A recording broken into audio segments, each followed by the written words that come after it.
Welcome back. Now in this tutorial we're going to look at how to generate some simple summary statistics for the dataset that we're working with here in Barley. At the end of the last session we had a quick look at the relationship between the biomass of inoculated and non-inoculated plants. Now when we talk about descriptive statistics we often like to look at things like averages of particular groups, and R has a number of facilities for doing this.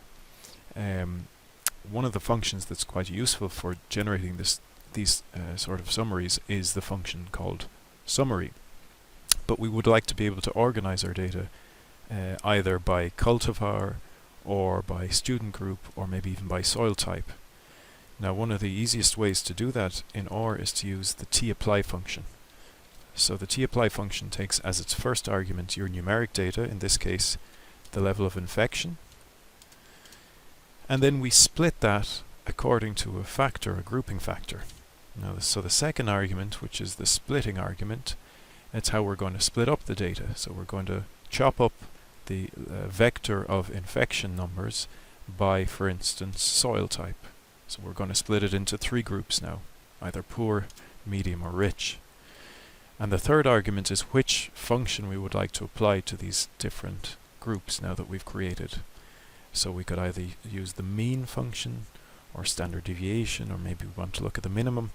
But as I said, summary is one way to get quite a few different statistics all at once. So if I enter that, you'll see immediately that the three levels of soil richness or soil fertility are given, and we see numbers like the minimum, the maximum, and so on for each of these. And we can also do that for the other factors in this data set. So I copy and paste that line, and instead of having soil now, I'll change this to cultivar.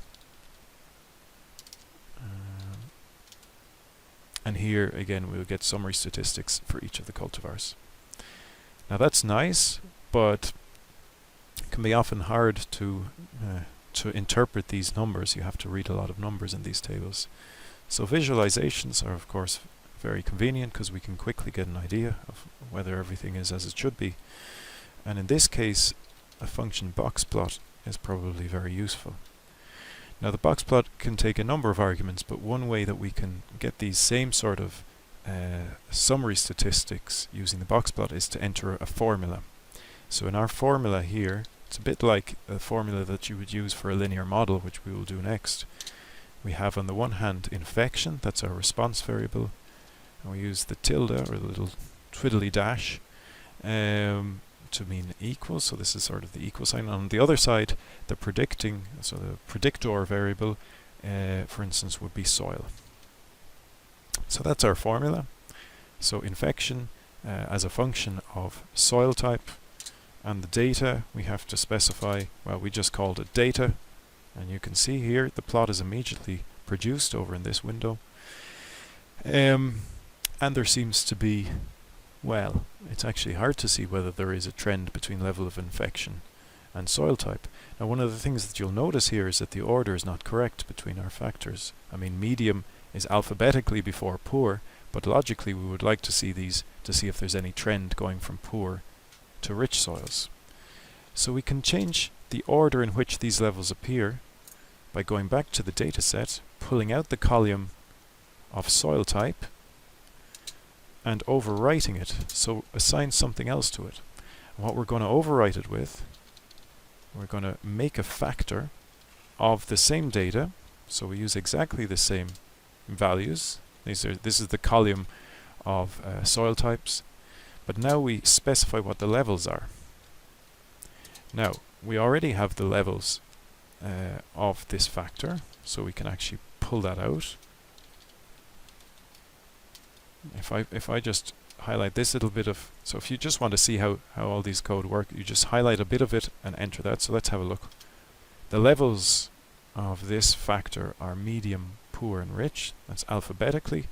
Let's reorder them. So we use square brackets to order them, and we use the C function to concatenate, to make a vector. You use the C function, and here we want them to be in the order poor, medium and rich. Okay, so how's that doing? First, let's highlight that bit again of code. So we're taking the levels that were there, which was medium, poor, and rich, and we're using square brackets to do something with subsetting. And instead of giving them their ordinary order of 1, 2, 3, we're saying give me the order of 2, 1, 3. So let's first look what does that look like. Well, it's poor, medium, rich. That's correct. So now, as I said, we're getting the original data. We're telling OR it's a factor, but the levels of that factor are in the order poor, medium, and rich. And all that thing here, we're overwriting the column itself. Now you can make a new column, of course, but in this case I'm just going to overwrite the column called soil. Now I input that and nothing happens, but if I go back up to the previous line for the box plot, run that again, now we see that the order has changed. So it orders them from poor to rich. And you'll see here quite nicely that at higher levels of soil fertility, the level of infection does seem to be lower. So there's some suggestion here, although of course it's not probably a significant difference here, but there is some suggestion that stronger, healthier plants might be less infected.